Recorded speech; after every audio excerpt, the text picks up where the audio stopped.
I now give the floor to His Excellency Le Jeune Mbela Mbela, Minister of External Relations of Cameroon.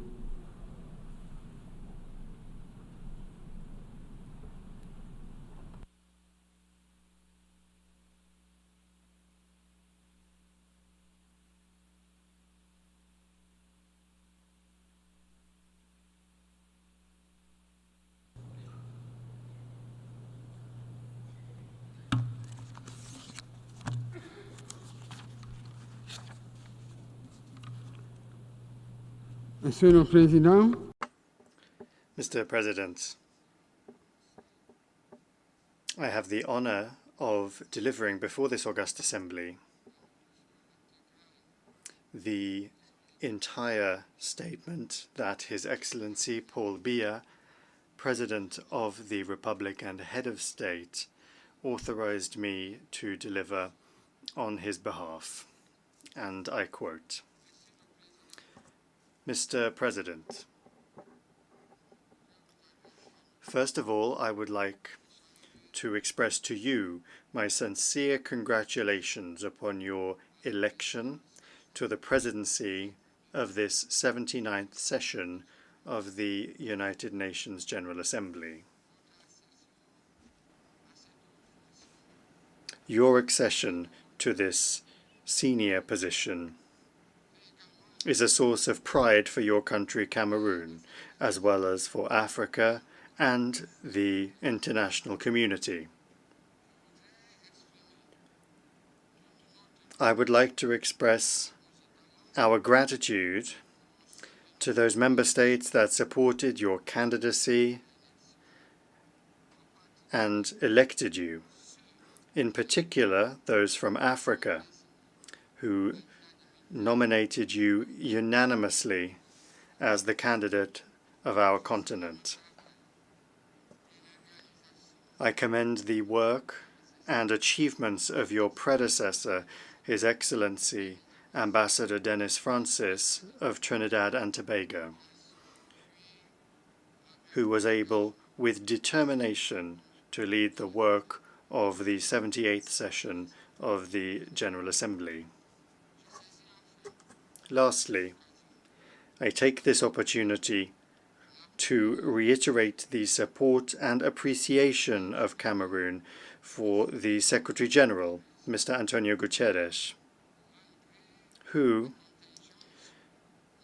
despite the many situations facing our world at this moment, is working tirelessly for the advancement of the ideals, the purposes, and the principles of the Charter of the United Nations, and working to ensure the success of our shared organization. Mr. President, you decided to place at the heart of the general debate of this 79th session the theme, leaving no one behind, acting together for the advancement of peace, sustainable development, and human dignity for present and future generations.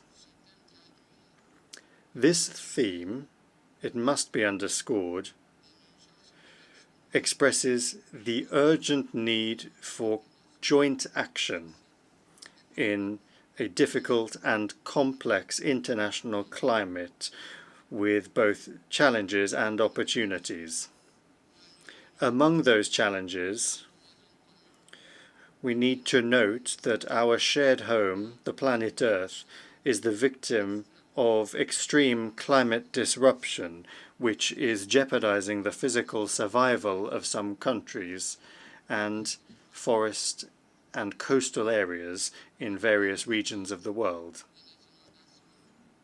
Torrential rainfall and subsequent devastating flooding, as we have seen in recent months in Africa, in Europe, and in Asia, as well as heat waves, landslides, are all the most visible symptoms of this, and some countries suffer them more than others.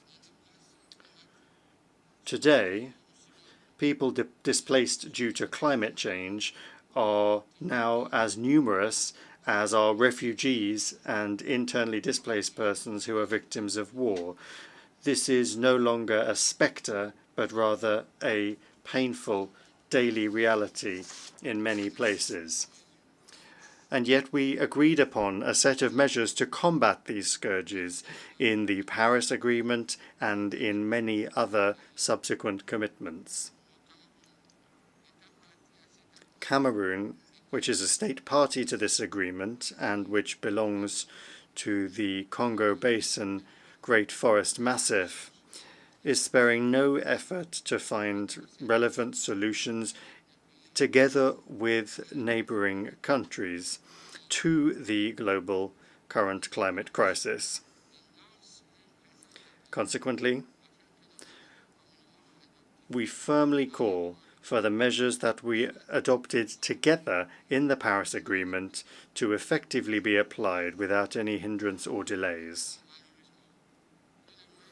Unfortunately, the financial and technical means and resources that constitute the primary means of implementation of this agreement continue thus far to be mobilized in a very parsimonious way.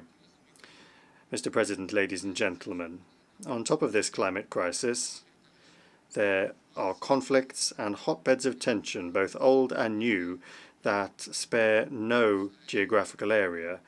The Sahel, Sudan, Gaza, Lebanon, and Ukraine are the most illustrative examples of this. This sort of situation is driving an arms race, including in space, in the seas and the oceans. It is also driving a greater use of light weapons as well as weapons of mass destruction. It constitutes a serious threat of the use of nuclear weapons. And lastly, it is also generating geopolitical tensions, all sorts of rivalries and mistrust between states, giving rise to a threat to peace, security, and international stability. If nothing is done urgently, we may be forced to once again, in the near future, live through another dark chapter in the history of humanity, as was the case at the beginning of the 20th century. For Cameroon, it is important that we reverse this trend as quickly as possible. We must do this in order to save ourselves from a war and the scourges that come with it, in order to preserve future generations in light of the ideals advocated by the founding fathers of the United Nations. My country remains convinced that the use of dialogue, consultation, consensus, preventive diplomacy, confidence-building measures, these must always take priority in order to guarantee lasting peace in our world. To achieve this, we must proceed with a reform of the Security Council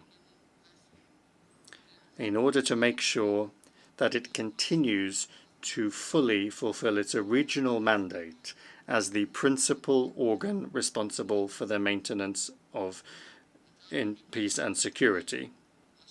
Given that Africa is still the only continent that does not have a permanent member on the Security Council, it is essential and urgent that this injustice be corrected and that our continent be able to, as is its right, have equitable representation as a separate member in this important, a fully fledged member in this important organ. This calls for the granting of 2 permanent seats with veto rights and 2 other additional non-permanent seats. Mr. President, Excellencies, ladies and gentlemen, when we adopted the document entitled The Future We Want, as well as the 2030 Sustainable Development Goals, the aim was to begin a decisive battle against underdevelopment. 4 years ago, at the celebrations of the 75th anniversary of the United Nations, we took further commitments, reaffirming that the Sustainable Development Goals are our action plan, the application of which is a question of life and death. As we approach the 2030 deadline that we set ourselves, we must acknowledge that the expected results are far from being achieved, as is made manifest in various progress reports presented by the Secretary-General. As we saw earlier in the context of the Paris Agreement to protect the planet, financial and technological means of implementation have not yet been fully mobilized.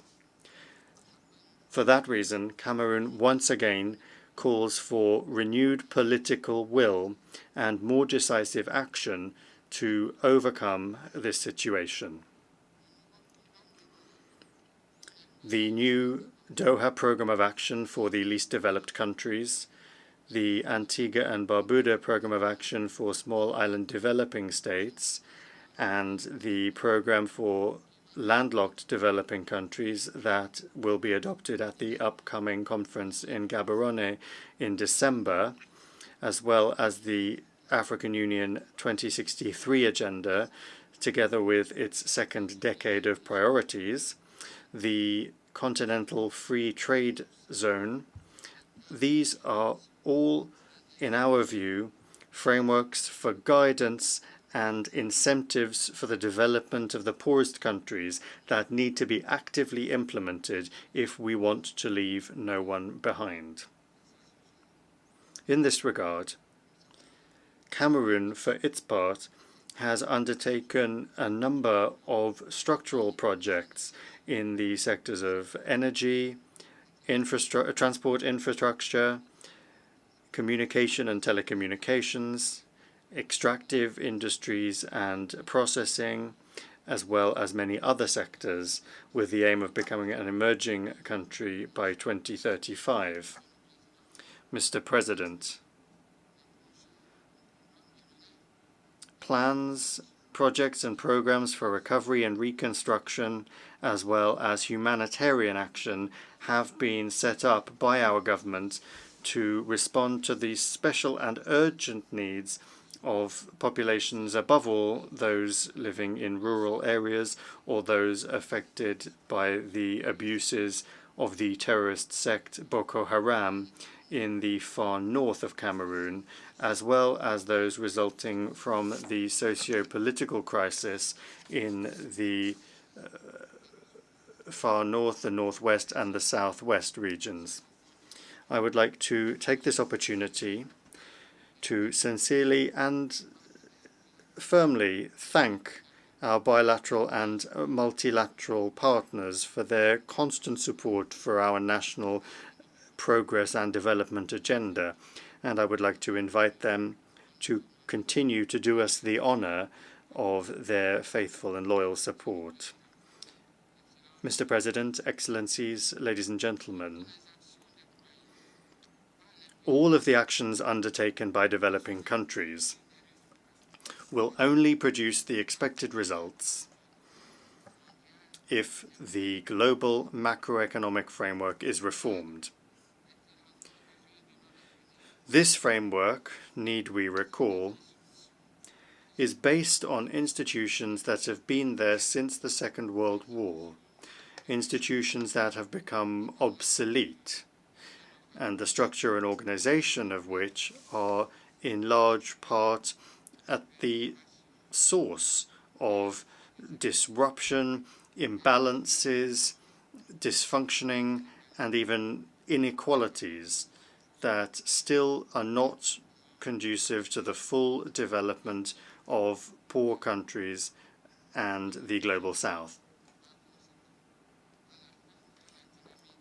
Consequently, Cameroon echoes the appeal and the movement aiming for the reform of the international economic and financial architecture. This appeal and this movement focus in particular on the better representation of developing countries in these institutions, as well as more equitable taxation, appropriate monetary policy, more sustainable debt, a better adapted energy transition, healthy agriculture, controlled industrialization, and decent work. Mr. President, Excellencies, ladies and gentlemen, we welcome the holding here on the 22nd and 23rd of September 2024 of the Summit of the Future, which we participated in, and above all, the adoption of the Pact for the Future and its two annexes on the digital sphere and future generations.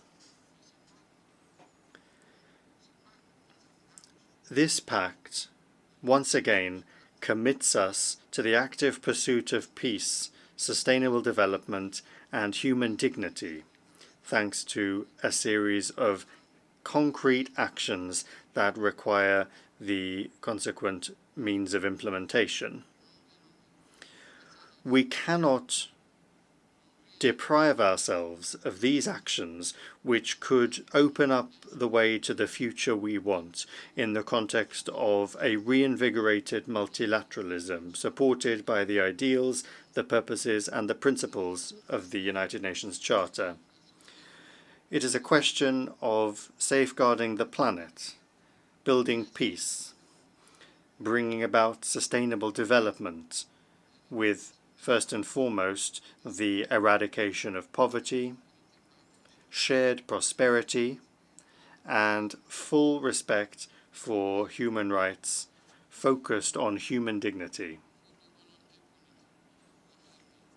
Unless there is the necessary clear political will, the means for the active implementation of the provisions agreed in this pact and its annexes, we risk not achieving, as we would like to do, the desired results, and in so doing we would disappoint present and future generations. At this juncture, allow me to appeal for a mobilization from all corners in order to resolutely implement these provisions and to prove those skeptics wrong that have lost faith in the United Nations. As our organization, our shared organization, prepares to celebrate its 80th anniversary, let us give ourselves the means to modernize. Let's also give ourselves the resources to effectively respond to the expectations that have been placed in our organization, to respond to the present challenges and to keep alight the flame of a more humanist international cooperation. Mr. President, Excellencies, ladies and gentlemen, we are living through a time of threats and challenges to peace and development, but also one of great opportunities. We have at our disposal the resources we need, thanks to the prodigious development of science and technology, as well as artificial intelligence.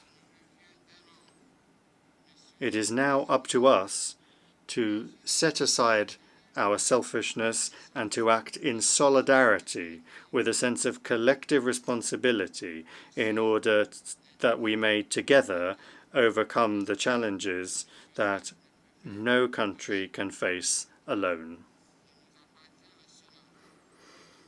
In doing so, it is up to us to make proper use of these resources to ensure the well-being and survival of the planet and the human race, today and in the future, in the context of constant vigilance an enlightened awareness and an in-depth reflection on the part of the international community about controlled globalization. End of quote. Thank you for your kind attention.